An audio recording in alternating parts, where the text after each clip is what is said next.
Hello everyone, എല്ലാവർക്കും Pathways അക്കാദമിയുടെ daily news അനാലിസിലേക്ക് സ്വാഗതം. ഇന്ന് നമ്മൾ ഡിസ്കസ് ചെയ്യുന്ന topics PIB fact check unit, Damodar Valley Corporation, International Big Cat Alliance, Starlink, Vivad se Vishwas 2.0. അപ്പോൾ അതിൽ ആദ്യം ഡിസ്കസ് ചെയ്യാൻ പോകുന്നത് PIBയുടെ ഫാക്ട് ചെക്ക് യൂണിറ്റിനെ കുറിച്ചാണ്. അപ്പോൾ ഇതിനെക്കുറിച്ച് ഡിസ്കസ് ചെയ്യുന്നതിൻ്റെ ഒരു കോണ്ടെക്സ്റ്റ് എന്ന് പറയുന്നത്, ഈ PIBയുടെ ഫാക്ട് ചെക്ക് യൂണിറ്റുകൾ എസ്റ്റാബ്ലിഷ് ചെയ്യുന്നതുമായിട്ട് ബന്ധപ്പെട്ട് ആക്ച്വലി 2019 തൊട്ട് PIBക്ക് ഫാക്ട് ചെക്ക് യൂണിറ്റുകൾ ഉണ്ടെങ്കിലും ഇതുമായിട്ട് ബന്ധപ്പെട്ട് അല്ലെങ്കിൽ ഇതിന്റെ ലീഗാലിറ്റിയുമായിട്ട് ബന്ധപ്പെട്ട് ബോംബെ ഹൈക്കോർട്ടിന്റെ ഒരു സുപ്രധാനമായിട്ടുള്ള വിധി ഇപ്പൊ ഇന്നലെ വന്നിട്ടുണ്ടായിരുന്നു. ആ ഒരു കോണ്ടെക്സ്റ്റിലാണ് അതിനെക്കുറിച്ച് ഡിസ്കസ് ചെയ്യുന്നത്. അപ്പോൾ ഈ PIB ഫാക്ട് ചെക്ക് യൂണിറ്റിനെ കുറിച്ചും അതുപോലെ തന്നെ സെൻട്രൽ ഗവൺമെന്റ് ഇത്തരത്തില് ഫേക്ക് ന്യൂസുകളെ ഫ്ലാഗ് ചെയ്യുന്നതിന് വേണ്ടിയിട്ട് അല്ലെങ്കിൽ ഐഡന്റിഫൈ ചെയ്യുന്നതിന് വേണ്ടിയിട്ട് എസ്റ്റാബ്ലിഷ് ചെയ്തിട്ടുണ്ടായിരുന്ന ഫാക്ട് ചെക്ക് യൂണിറ്റുകളൊക്കെ ഇല്ലീഗൽ ആണെന്നും അതുപോലെ തന്നെ ഇതുമായിട്ട് ബന്ധപ്പെട്ട് വന്നിട്ടുണ്ടായിരുന്ന പുതിയ IT റൂൾസിനകത്തും ചില കോൺസ്റ്റിറ്റ്യൂഷണൽ വയലേഷൻസ് ഉണ്ടെന്ന് പറഞ്ഞിട്ട് അതൊക്കെ ഈ ബോംബെ ഹൈക്കോടതിയുടെ ഈ ഒരു വിധിക്കകത്ത് അവർ സ്ട്രക്ക് ഡൗൺ ചെയ്തിട്ടുണ്ടായിരുന്നു.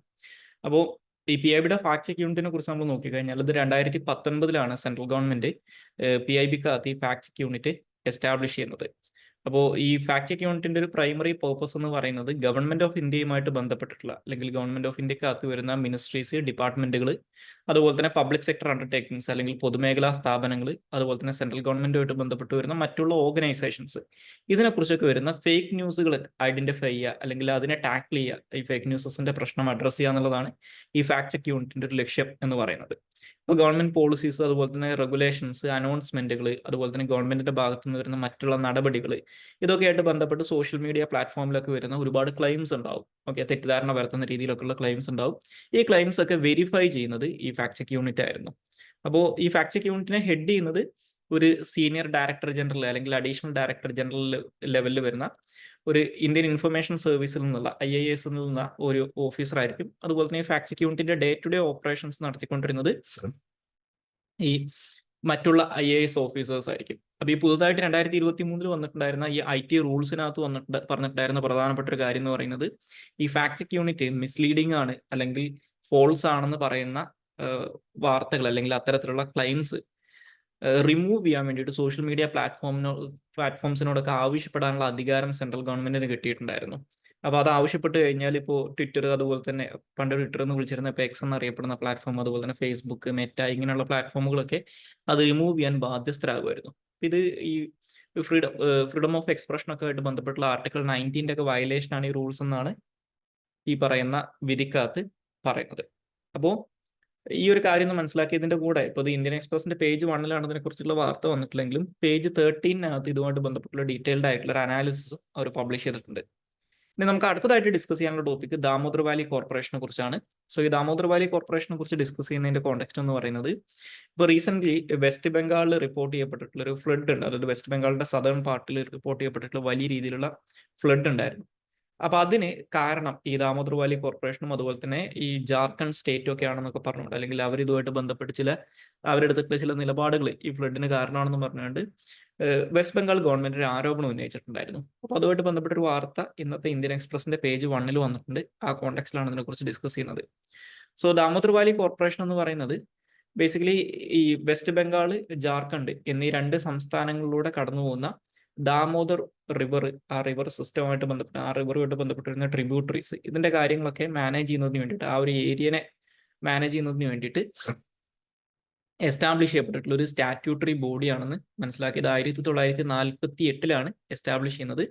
അപ്പൊ ഈ ബോഡി എസ്റ്റാബ്ലിഷ് ചെയ്യപ്പെടാനുള്ള കാരണം എന്താണെന്ന് വെച്ച് കഴിഞ്ഞാൽ, ഹിസ്റ്റോറിക്കലി നോക്കിക്കഴിഞ്ഞാൽ ഈ ദാമോദർ റിവർ വാലിക്കകത്ത് വലിയ രീതിയിലുള്ള ഫ്ലഡുകൾ ഉണ്ടാവാറുണ്ട് ഈ ദാമോദർ റിവറുമായിട്ട് ബന്ധപ്പെട്ട്.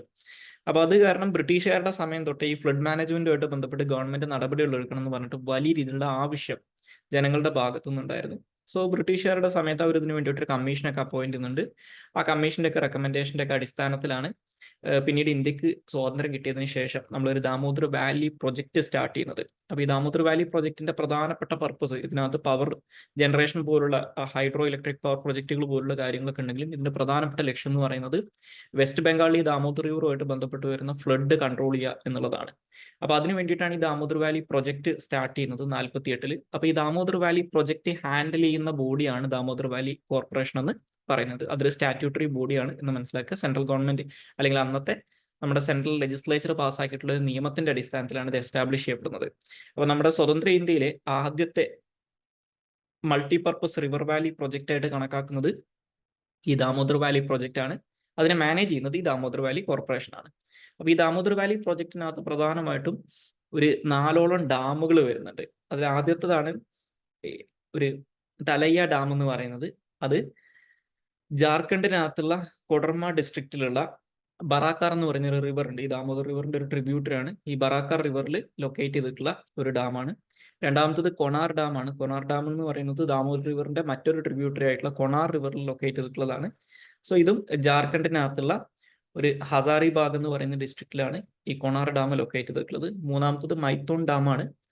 ഇതും ഈ ബറാക്കാർ റിവറിനകത്ത് ലൊക്കേറ്റ് ചെയ്തിട്ടുള്ള ഒരു ഡാമാണ്. ഈ ബറാക്കാർ റിവർ ദാമോദർ റിവറുമായിട്ട് കൂടിച്ചേർന്ന കോൺഫ്ലുവൻസിലാണ് ഇത് ലൊക്കേറ്റ് ചെയ്തിട്ടുള്ളത്.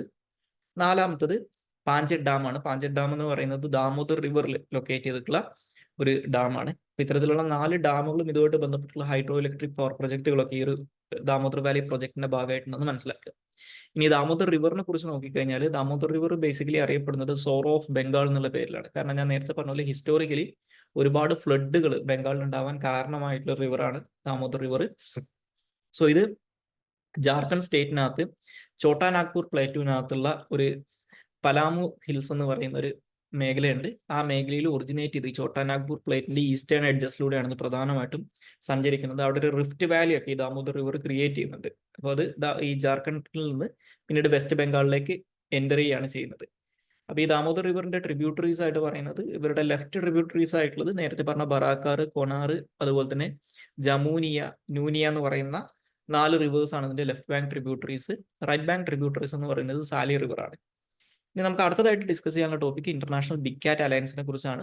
സോ ഇന്റർനാഷണൽ ബിഗ് കാറ്റ് അലയൻസിനെ കുറിച്ച് ഡിസ്കസ് ചെയ്യുന്നതിന്റെ കോണ്ടെക്സ്റ്റ് എന്ന് പറയുന്നത് ഇന്ത്യ ഒഫീഷ്യലായിട്ട് ഇന്റർനാഷണൽ ബിഗ് കാറ്റ് അലയൻസിൽ ജോയിൻ ചെയ്യുന്നതായിട്ടുള്ള ഒരു വാർത്ത ഇന്നത്തെ ഇന്ത്യൻ എക്സ്പ്രസിന്റെ പേജ് 9 വന്നിട്ടുണ്ട്. അപ്പോൾ അതിന് വേണ്ടിയിട്ടുള്ള ക്യാബിനറ്റ് അപ്രൂവൽ കിട്ടിയതായിട്ടുള്ള വാർത്തയാണിത്. അപ്പോൾ ആ ഒരു കോണ്ടെക്സ്റ്റിലാണ് ഇതിനെക്കുറിച്ച് ഡിസ്കസ് ചെയ്യുന്നത്. അപ്പോൾ ഈ ഇന്റർനാഷണൽ ബിഗ് കാറ്റ് അലയൻസ് എന്ന് പറയുന്നത് 2019 നമ്മുടെ ഇന്ത്യൻ പ്രൈം മിനിസ്റ്റർ ആയിട്ടുള്ള നരേന്ദ്രമോദി പ്രപ്പോസ് ചെയ്തിട്ടുണ്ടായിരുന്ന ഒരു ഗ്ലോബൽ ലീഡേഴ്സ് അലയൻസ് ആണെന്ന് മനസ്സിലാക്കുക. അതായത് ബേസിക്കലി ഈ ഇല്ലീഗൽ വൈൽഡ് ലൈഫ് ട്രേഡ് ഇത് കൗണ്ടർ ചെയ്യുക, അതുപോലെ തന്നെ പോച്ചിങ്, ഈ മൃഗങ്ങളെ വേട്ടയാടുന്ന കാര്യം, ഈ 2 കാര്യങ്ങളെയും ഫൈറ്റ് ചെയ്യുന്നതിന് വേണ്ടിയിട്ട് അല്ലെങ്കിൽ അത് സ്റ്റോപ്പ് ചെയ്യുന്നതിന് വേണ്ടിയിട്ടുള്ള ഒരു ഗ്ലോബൽ ലീഡേഴ്സ് അലയൻസ് ആയിട്ടാണ് ഇത് പ്രപ്പോസ് ചെയ്യപ്പെടുന്നത്. ഇത് പിന്നീട് 2023 ഇത് ലോഞ്ച് ചെയ്യുന്നത്. അപ്പോൾ ഇന്റർനാഷണൽ ബിഗ് കാറ്റ് അലയൻസിന്റെ പ്രധാനപ്പെട്ട പർപ്പസ് എന്ന് പറയുന്നത് ആ പേര് സൂചിപ്പിക്കുന്നത് പോലെ തന്നെ നമ്മൾ ഈ വൈൽഡ് കാറ്റുകളിൽ ബിഗ് കാറ്റുകൾ എന്ന് ക്ലാസിഫൈ ചെയ്യുന്ന ചില സ്പീഷീസുകളുണ്ട്. അതിനകത്ത് പെടുന്ന 7 മേജർ ബിഗ് കാറ്റ് സ്പീഷീസുകളുണ്ട്. ടൈഗർ, അതുപോലെ തന്നെ lion, leopard, snow leopard, Puma, Jaguar, അതുപോലെ തന്നെ ചീറ്റ എന്നീ പറയുന്ന 7 കാറ്റഗറീസ് ഓഫ് ബിഗ് കാറ്റ്സ് ഉണ്ട്. അപ്പൊ അതിനകത്ത് ഈ ടൈഗറും ലയണും ലെപ്പേർഡ്സും സ്നോ ലെപ്പേർഡ്സും അതുപോലെ തന്നെ ഇപ്പോൾ ആഫ്രിക്കയിൽ നിന്ന് ഇന്ത്യയിലേക്ക് ട്രാൻസ്ലൊക്കേറ്റ് ചെയ്തതിനു ശേഷം ചീറ്റകളും ഇന്ത്യയിലുണ്ട്. ഓക്കെ, അതിനകത്ത് പ്യൂമയും ജാഗ്വാറും ഒഴികെയുള്ള ബാക്കിയുള്ള 5 ബിഗ് കാറ്റുകളും ഇപ്പൊ ഇന്ത്യയിൽ ഉണ്ടെന്ന് മനസ്സിലാക്കുക. അതിനകത്ത് ചീറ്റയുടെ കേസിൽ അത് കംപ്ലീറ്റ്ലി നമുക്ക് വൈൽഡ് ആണെന്ന് പറയാൻ പറ്റില്ല. ഇപ്പോഴും ഒരു പരിധി വരെയൊക്കെ കൺട്രോൾഡ് ആയിട്ടുള്ള എൻവയോൺമെന്റിലാണ് അവർ സൂക്ഷിക്കുന്നതെങ്കിലും പേര് നമുക്ക് പറയാം ഈ 5 ബിഗ് കാറ്റുകൾ ഇപ്പൊ ഇന്ത്യയിലുണ്ടെന്ന്. അപ്പൊ അതുകൊണ്ടാണ് ഇന്ത്യ ഇത്തരത്തിലൊരു ഇനീഷ്യേറ്റീവ് എടുക്കാനുള്ള കാരണം. അപ്പൊ ഈ ഇന്റർനാഷണൽ ബിഗ് കാറ്റ് അലയൻസിന്റെ ഒരു പ്രഖ്യാപിത ലക്ഷ്യം എന്ന് പറയുന്നത് ഈ പറയുന്ന ഈ ബിഗ് കാറ്റുകളുടെ കൺസർവേഷനുമായിട്ട് ബന്ധപ്പെട്ട് 97ഓളം രാജ്യങ്ങളുടെ കോപ്പറേഷൻ എൻഷുർ ചെയ്യുക എന്നുള്ളതാണ്. അപ്പൊ ഈ ഏകദേശം 97ഓളം രാജ്യങ്ങളോട് ഈ പറയുന്ന അലയൻസിൽ ജോയിൻ ചെയ്യാൻ ഇൻവൈറ്റ് ചെയ്തിട്ടുണ്ടായിരുന്നു. ഇനി ഈ പറയുന്ന അലയൻസിനകത്ത് ഇപ്പൊ നിലവിൽ വളരെ കുറച്ച് രാജ്യങ്ങൾ മാത്രമേ ജോയിൻ ചെയ്തിട്ടുള്ളൂ. അതായത് ഒഫീഷ്യലി ജോയിൻ ചെയ്തിട്ടുള്ളത് ഇന്ത്യ, നിക്കാരഗ്വെ, അതുപോലെ തന്നെ എഷ്വാത്തിനി, അതുപോലെ തന്നെ സൊമാലിയ എന്നീ 4 രാജ്യങ്ങൾ മാത്രമേ ഇതിനകത്ത് ജോയിൻ ചെയ്തിട്ടുള്ളൂ എന്ന് മനസ്സിലാക്കുക. ഇനി നമുക്ക് അടുത്തതായിട്ട് ഡിസ്കസ് ചെയ്യാനുള്ള ടോപ്പിക് സ്റ്റാർലിങ്കിനെ കുറിച്ചാണ്. സോ ഈ സ്റ്റാർലിങ്ക് എന്ന് പറയുന്നത് എലോൺ മസ്കിന്റെ കമ്പനി ആയിട്ടുള്ള സ്പേസ് എക്സിന്റെ ഒരു സാറ്റലൈറ്റ് ബേസ്ഡ് ഇന്റർനെറ്റ് പ്രൊവൈഡർ അല്ലെങ്കിൽ ഇന്റർനെറ്റ് സർവീസ് പ്രൊവൈഡ് ചെയ്യുന്നതിന് വേണ്ടിയിട്ടുള്ള ഒരു സാറ്റലൈറ്റ് കോൺസ്റ്റലേഷൻ ആണ്. പക്ഷെ ഇത് ബേസിക്കലി ഈ പറയുന്ന കോൺസ്റ്റലേഷന്റെ ഒരുപാട് നമ്പർ ഓഫ് സാറ്റലൈറ്റുകൾ ഇതിനകത്തുള്ളതുകൊണ്ട് തന്നെ ഇത് ഈ ബഹിരാകാശ നിരീക്ഷണം നടത്തുന്ന ആൾക്കാരെ വലിയ രീതിയിൽ, അതായത് ഈ ബഹിരാകാശ നിരീക്ഷണത്തിനെയൊക്കെ വലിയ രീതിയിൽ ഡിസ്ട്രപ്റ്റ് ചെയ്യുന്നതായിട്ടുള്ള ചില ആരോപണങ്ങൾ വരുന്നുണ്ട്. അപ്പോൾ ഇതുമായിട്ട് ബന്ധപ്പെട്ട് ഇന്ത്യൻ എക്സ്പ്രസിന്റെ പേജ് 13 അവർ ഒരു എക്സ്പ്ലെയിൻഡ് ആർട്ടിക്കിൾ പബ്ലിഷ് ചെയ്തിട്ടുണ്ട്, how Starlink satellites R blinding astronomers എന്ന് പറഞ്ഞിട്ട്. അപ്പോൾ ആ ഒരു കോണ്ടെക്സ്റ്റിലാണ് ഇതിനെക്കുറിച്ച് ഡിസ്കസ് ചെയ്യുന്നത്. സോ ഞാൻ നേരത്തെ പറഞ്ഞ പോലെ സ്റ്റാർലിങ്ക് എന്ന് പറയുന്നത് അമേരിക്കൻ കമ്പനി ആയിട്ടുള്ള സ്പേസ് എക്സിന്റെ കൺട്രോളിലുള്ള ഒരു സാറ്റലൈറ്റ് ഇന്റർനെറ്റ് കോൺസ്റ്റലേഷൻ ആണ്. ഇതൊക്കെ നമ്മുടെ നിലവിൽ ലോകത്തിൽ പ്രധാനമായിട്ടും ഇന്റർനെറ്റ് കിട്ടുന്നത് ഈ പ്രധാനമായിട്ടും ഇന്റർനെറ്റ് ഡാറ്റ കേബിൾസിലൂടെയാണ്. ഓക്കെ, അതായത് ഈ സബ്സിയിലൂടെയും അല്ലാതെയൊക്കെയുള്ള കേബിൾ വഴിയാണ് നമ്മൾ ഇന്റർനെറ്റ് കണക്ട് ചെയ്യപ്പെടുന്നത്. പക്ഷേ ഇതൊരു satellite based internet connection provide ചെയ്യുന്ന സാറ്റലൈറ്റ് ഇന്റർനെറ്റ് കോൺസ്റ്റലേഷൻ ആണ്. ഇത് 2019 ഇത് ലോഞ്ച് ചെയ്യാൻ തുടങ്ങുന്നത്. ഇത് വളരെ ചെറിയ സാറ്റലൈറ്റുകളാണ്. ഇപ്പോൾ ഈ 2024 നമ്മൾ എത്തി നിൽക്കുന്ന സമയത്ത് ഇപ്പോഴും ഇത് കംപ്ലീറ്റ് ആയിട്ടുള്ള ഏകദേശം 7000-ഓളം സാറ്റലൈറ്റുകൾ ഈ സ്റ്റാർലിങ്കിന്റെ ഭാഗമായിട്ടുണ്ട്. അപ്പോൾ അതൊരു മാസീവ് നമ്പർ ആണെന്ന് മനസ്സിലാക്കുക. ഇത് ലോവർത്ത് ഓർബിറ്റിലാണ് ഈ സാറ്റലൈറ്റുകളെല്ലാം തന്നെ കിടക്കുന്നത്. അപ്പോൾ അതുകൊണ്ട് തന്നെ ഇപ്പോൾ പല സമയത്തും നമ്മൾ ആകാശത്ത് നോക്കിക്കഴിഞ്ഞാൽ ഇപ്പോൾ യൂറോപ്പിലൊക്കെ ഉള്ള പല രാജ്യങ്ങളിലൊക്കെ നമുക്ക് ഈ സ്റ്റാർലിങ്ക് സാറ്റലൈറ്റുകൾ 1 by 1 ആയിട്ട് ഇങ്ങനെ ക്രോസ് ചെയ്യുന്നത്, ഒരു കോൺവോയ് പോലെ ഇങ്ങനെ ക്രോസ് ചെയ്യുന്നത് പോകുന്നത് കാണാൻ പറ്റും. അപ്പോൾ അത്രയധികം മാസീവ് നമ്പർ ഓഫ് സാറ്റലൈറ്റുകൾ ഇതിനകത്തുണ്ട്. 7000 സാറ്റലൈറ്റുകൾ ഇതുവരെ ഉണ്ടെന്നാണ് പറയുന്നത്. അപ്പോൾ ഇതെല്ലാം ലോവർത്ത് ഓർബിറ്റിലാണ് കിടക്കുന്നത്. സോ അപ്പോൾ ഈ ഒരു സ്റ്റാർലിങ്കിന്റെ ഒരു പ്രഖ്യാപിത ലക്ഷ്യം എന്ന് പറയുന്നത് ഈ വളരെ ലോ കോസ്റ്റ് ആയിട്ടുള്ള സാറ്റലൈറ്റ് ബേസ്ഡ് ബ്രോഡ്ബാൻഡ് ഇന്റർനെറ്റ് ലോകത്തിലുടനീളം പ്രൊവൈഡ് ചെയ്യുക എന്നുള്ളതാണ്. അപ്പോൾ നമുക്ക് ഈ പറയുന്ന നേരത്തെ പറഞ്ഞ പോലെ ഈ സബ്മറീൻ കേബിൾസിനൊക്കെയാണ് പ്രധാനമായിട്ടും ഇപ്പോഴത്തെ ലോകത്തിലുള്ള ഇന്റർനെറ്റ് സർവീസസ് ഡിപ്പെൻഡ് ചെയ്യുന്നത്. അപ്പോൾ ഇത്തരത്തിലുള്ള ഇന്റർനെറ്റ് ഡിസ്റപ്ഷൻസ് വന്നു കഴിഞ്ഞാലും ഈ പറയുന്ന സ്റ്റാർലിങ്ക് യൂസ് ചെയ്തുകൊണ്ട് ആളുകൾക്ക് ഇന്റർനെറ്റ് സർവീസ് പ്രൊവൈഡ് ചെയ്യാൻ പറ്റും. ഇനിയിപ്പോൾ ഒരു യുദ്ധമൊക്കെ പോലുള്ള സാഹചര്യങ്ങളിൽ പോലും ഇപ്പോൾ നമുക്ക് ഇന്റർനെറ്റ് ബ്ലോക്ക് ചെയ്യാൻ പറ്റും. ചില പ്രദേശങ്ങളിൽ സ്റ്റേറ്റ് ആക്ടേഴ്സിന് ഇന്റർനെറ്റ് ബ്ലോക്ക് ചെയ്യാനുള്ള കേപ്പബിലിറ്റി ഉണ്ടാവും. സോ അപ്പോൾ ആ സമയത്തും ഈ സ്റ്റാർലിങ്ക് സാറ്റലൈറ്റുകൾ യൂസ് ചെയ്തുകൊണ്ട് ഇന്റർനെറ്റ് സർവീസസ് പ്രൊവൈഡ് ചെയ്യാൻ പറ്റും. പ്രൊവൈഡഡ് ദാറ്റ് ഈ സ്റ്റാർലിങ്ക് സാറ്റലൈറ്റിലൂടെ ഇന്റർനെറ്റ് സർവീസ് കിട്ടണമെങ്കിൽ ഈ റേഡിയോ ട്രാൻസ്മിഷൻ ക്യാപ്ചർ ചെയ്യാൻ പറ്റുന്ന ഒരു റിസീവർ നിങ്ങൾക്ക് വേണമെന്നേ ഉള്ളൂ.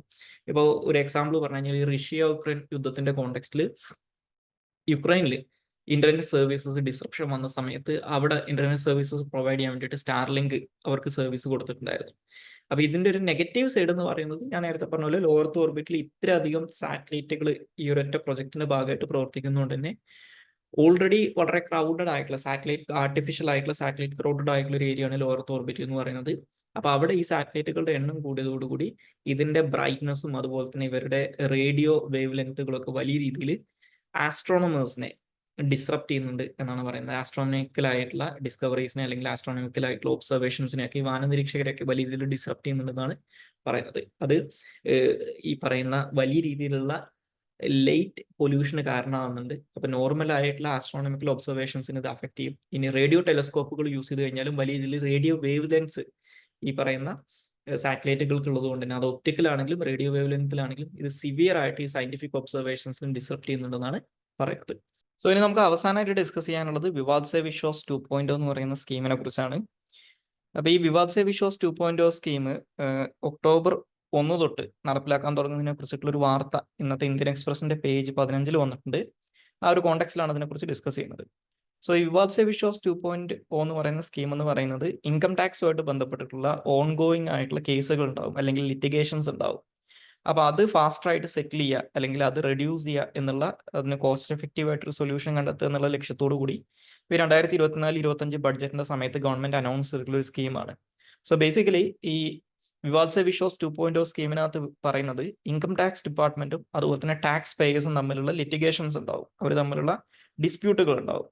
അത് സ്ട്രീം ലൈൻഡ് ആയിട്ടുള്ള ഒരു അപ്പീൽ പ്രോസസ്സിലൂടെ വളരെ പെട്ടെന്ന് സെറ്റിൽ ചെയ്യുക എന്നുള്ളതാണ് ഇതുകൊണ്ട് ഉദ്ദേശിക്കുന്നത്. സോ ബേസിക്കലി ഈ ടാക്സ് പേയേഴ്സും ഇൻകം ടാക്സ് ഡിപ്പാർട്ട്മെന്റും തമ്മിലുള്ള ഡിസ്പ്യൂട്ടുകൾ റിസോൾവ് ചെയ്യുന്നതിന് വേണ്ടിയിട്ടുള്ള ഒരു സ്കീമാണെന്ന് മനസ്സിലാക്കുക. അത് കോസ്റ്റ് എഫക്റ്റീവ് ആയിട്ട് കുറച്ചും കൂടി സ്പീഡി ആയിട്ട് സെറ്റിൽ ചെയ്യുക, അതിലൂടെ ഈ ലിറ്റിഗേഷൻസിന്റെ ഒക്കെ പെൻഡൻസി ഒക്കെ കുറക്കുക എന്നുള്ളതൊക്കെയാണ് അതിന്റെ ഭാഗമായിട്ട് വരുന്ന കാര്യങ്ങൾ എന്ന് പറയുന്നത്.